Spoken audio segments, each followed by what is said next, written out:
지배구조에 대해서 계속 말씀을 드리고 있어요. 그중에서 지금 SK텔레콤에 대해서 계속 말씀드리고 있는데 어쩌다 보니 이제 SK텔레콤 매주 얘기를 드리네요. 근데 어쨌든 다 좋은 얘기니까 참 기분이 좋네요.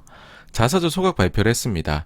언제 화요일 장 시작 전에 보유 자사주의 90%를 소각하겠다라고 했어요.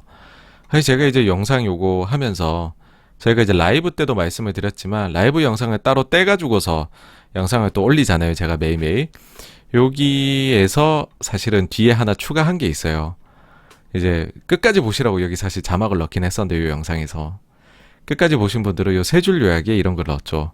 빨갛게 혹시 이런 일이 있지 않을까요? KB금융의 2019년 12월 4일과 6일 공시를 참조해 보십시오 했습니다. 이게 뭐냐면은요. 이 12월 4일 날에 KB에서 자사주 신탁계약 해지 공시를 했고요. 6일 날에 소각을 발표를 했습니다. SK텔레콤이 30일 날에 신탁계약 해지 발표했고요. 그 다음에 동일하게는 아닙니다. 이건 잘못 적은 거고요. 텔레콤이 2영업일 이후에 지금 소각 결정을 내린 겁니다. 그래서 이제 사실 이게 어떤 얘기냐 하면은 제가 이제 소각을 하려면은 이게 신탁 계좌에 있어서는 안 돼요. 그러니까 법인 계좌에 있어야 되거든요. 회사 계좌에. 그러니까 이거를 해지를 하고 보통 이제 자사주 살 때는 좀 편의성이 있기 때문에 신탁으로 많이 하죠.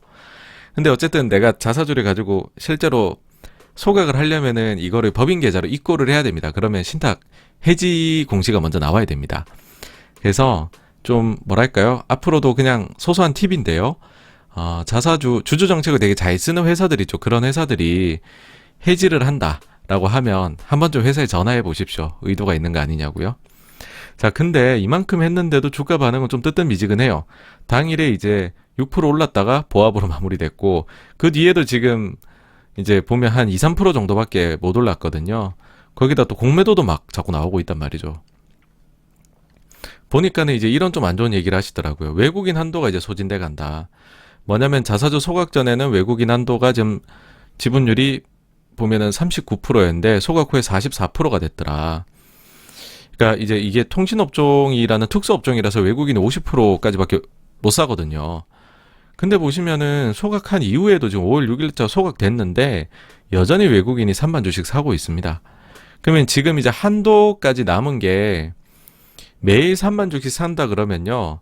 한도가 다 차려면 111 영업일을 더 사야지 한도가 다 소진됩니다, 여러분. 그러니까는 너무 111 영업일 전에 분할할 것 같은데요. 상반기 한다 그랬으니까. 이게 그래서 이걸 그렇게 봐야 되는 건가라는 생각이 저는 들어요. 그래서 저는 이거에 대해서는 1도 고려 안 하는데. 그리고 오히려 이런 게 나올 수도 있다는 거죠. 뭐 지난 시간에 말씀드렸는데 이게 분할하게 되면 두 개 나오고 그러면은 통신이 있고 사업지주가 나오잖아요. 중간지주가. 그러면 이 둘 중에서 통신만 50% 제한받고 사업지주는 앞으로 외국인 한도 50% 한도라는 규제가 풀릴 거라는 거죠. 그러면 어떻게 되겠습니까? 오히려 외국인이 더 살 수 있는 가능성이 있다는 거죠. 요거에 대해 가지고서는. 그러니까 한도가 오히려 풀리게 될 거다라고 보고요. 분할이 되면. 그래서 오히려 이런 얘기들을 하시긴 하는데 그거랑 반대로 외인 매수가 더 들어와야 될 수도 있습니다. SK텔레콤은. 그리고 공매도 얘기하시는데 제가 볼 때 이건 굉장히 단타성 공매도라고 봐요. 그냥 그날의 이슈 가지고서 쫙 오르면 이제 루머에 사고 뉴스에 팔아라 하는 것처럼 이때 판 사람 많겠지 하니까는 공매도 좀 치면 좀 괜찮겠지라는 거라고 보거든요. 왜냐하면 여러분 분할에 들어가잖아요. 실제로. 그러면 지금 LG나 뭐 FNF 이런 사례도 보시면 아시겠지만은 보통 한 달은 거래 정지에 들어가요. 그러면 한 달 거래 정지 들어가면 내가 숏 쳐놓은 거는 한 달 동안 가격이 안 움직이죠. 근데 내가 롱을 잡아놓은 거는 페어 트레이딩을 했었을 때 한 달 동안 가격이 움직이죠. 그럼 여러분 어떻게 되겠어요? 한 달 이상 페어 트레이딩이 깨지게 되죠. 보통 이렇게 안 합니다. 보통은요, 정지 들어가기 전에 이 공매도 다 회수를 합니다. 그래서 그렇다는 거는 상반기 내에 분할하겠다 했으니까는 벌써 5월인데 그쵸? 그러면은 상반기 내면 며칠이 없어요, 여러분. 그래서 그 사이에 지금 요 공매도는 다 해소될 것들이다 라고 보시면 될 것 같고요. 그리고 또 한 가지가 요것도 저는 반응이 재밌더라고요. 마치 이제 공시 나오니까는 마치 다들 자사주 소각이 당연하게 될 거다라는 걸 알고 있었다라는 식으로들 얘기들 하시더라고요. 근데 저는 이거는 조금 좀 불편해요. 마음이. 왜냐하면 맨 처음에 그 3월 달에 정기조총할 때 분할 얘기를 처음 꺼냈단 말이에요. 상반기도 아니고 더 빠르게 하겠다. 그랬을 때 자사주 소각을 얘기하셨던 분이 몇 분이나 되셨는지 저는 검색해보면은 솔직히 잘 못 찾겠거든요. 근데 왜 갑자기 이게 당연한 게 됐을까요? 그쵸? 그리고 회사에서 분할 수시 공시한 이후에 그때부터 사실 이제 회사가 얘기를 했죠. 자사주 소각 가능성이 있다고. 그러니까는 이제 얘기들을 하기 시작을 한 거고. 근데 이때도 그랬죠. 다 소각은 안 할 거다라는 게 주를 이루는 의견들이었죠. 사실 시장에서는. 이만큼 90%나 보유 자사주 중에서 그 대부분을 할 것이다라는 생각은 안 했지 않나라는 생각이 들고요. 그러니까 이것도 서프라이즈라는 거고요. 시장의 일반적인 반응이 이거였죠. 자사주를 남겨놓거나 아니면 이걸 SK에 넘겨서 이제 자사주 마법이나 향후에 SK텔레콤과 SK 합병을 위한 재원으로 쓸 거다라는 식으로도 여전히 분할 수시 공시 이후에도 많이 얘기들을 하셨었던 게 현실이잖아요. 근데 이 가능성이 사실은 소각으로 없어진 거거든요. 그러니까 사실 이쪽에 되게 좀 긍정적인 건데 좀 그렇더라고요. 너무 당연하듯이 여기시는 게. 그리고 이제는 이런 의견도 봤는데 저는 이것도 좀 그랬어요. 뭐냐면은 원래 공정거래법상으로 자사주를 가지면 안 돼서 소각하는 거다라는 거죠.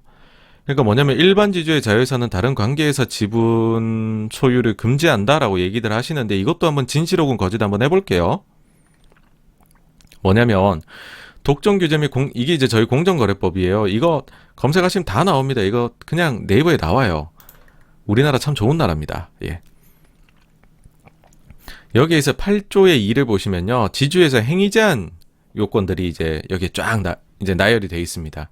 그 중에 3을 들어가시면 일반 지주회사의 자회사는 다음 각 호의 어느 하나에 해당하는 행위를 하여서는 아니 된다라고 해요. 그 행위가 뭐냐 하면 손자회사가 아닌 국내 계열회사의 주식을 소유하는 행위라는 거죠. 이거 SK텔레콤 분할에 이게 들어가는 얘기네요. 그쵸? 근데 예외를 두죠. 다만 다음 항목에 어느 하나에 해당하는 사유로 인하여 주식을 소유하고 있는 국내 계열회사의 경우에는 그러하지 아니하다. 그럼 이게 뭐냐? 항목 중에서 제가 바에 있어요. 바. 자기 주식을 보유하고 있는 자회사가 회사 분할로 인하여 SK텔레콤 얘기죠 지금. 다른 국내 계열회사의 주식을 소유하게 된 경우 주식을 소유한 날로부터 1년 이내인 경우입니다. 이건 어떻게 해석하셔야 되냐 하면은요. 1년 동안 예외로 인정해 준다는 겁니다. 즉 뭐냐면은 내가 분할을 하는데 지금 자사주가 보유를 하게 됐잖아요. 원래 가지면 안 되는데. 그러고 상장이 둘 다 돼요. 뭐 오케이. 근데 상장하기 전에 당장 다 그거 없애야 되느냐 하면 아니라는 거예요. 1년 동안 유예기간 준다는 겁니다. 보통의 경우에 지주회사를 갈 때 행위 제한 요건 갖추는데 2년 정도 유예기간을 줍니다. 근데 이건 좀 짧게 주네요. 1년이니까. 그러니까는 일각에서 얘기하는 것처럼 만약에 이렇게 자사주를 가지고 있는 SK텔레콤 같은 회사가 분할하게 되면 원래 당연히 자사주는 다 없애야 돼요라는 말은 틀린 말이에요. 유예기간을 주고요. 뭐 나쁘게 하면은 사실은 그럼 1년 유예기간 주네 그럼 분할해가지고 자사주 있는 거 SK에 넘겨버렸겠죠. 그렇게 안 했잖아요. 그러니까 이건 서프라이즈란 겁니다.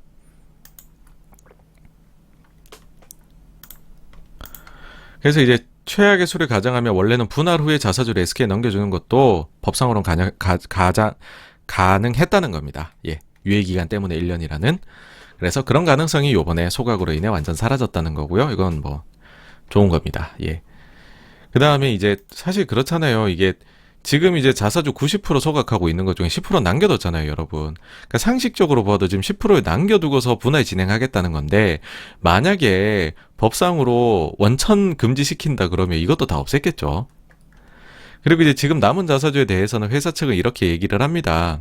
뭐냐면은 향후 구성원의 주주 참여 프로그램과 기보유한 스톡옵션 등의 중장기적으로 활용할 계획이라고 해요.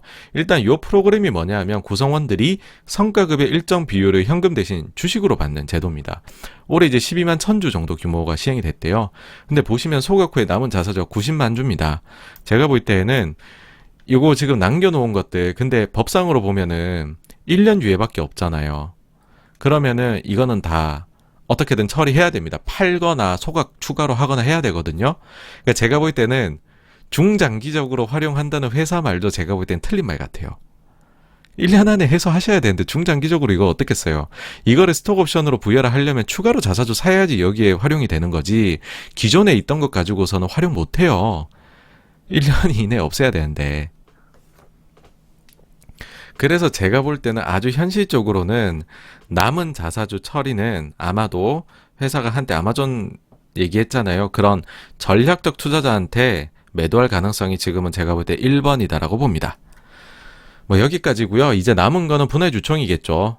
그러니까 1분기 실적 발표가 5월 11일로 이제 공시됐더라고요. 그러고 나면 이제 대충 이제 국내외 NDI 돌겠죠. 미팅, 화상 미팅. 요즘 다 화상으로 하니까. 그러고 나서 나올 수 있지 않을까, 이야기가. 그렇게 생각을 합니다. 그래서 뭐 실적까지 다, 뭐 NDI까지 다 나오고 난 이후부터 또 이제 분할에 대해서 한번 대비를 해보시라 라는 말씀을 드리고 싶습니다. 여기까지가 SK텔레콤 자사주 소각에 대한 내용이었고요. 다음으로 넘어가겠습니다.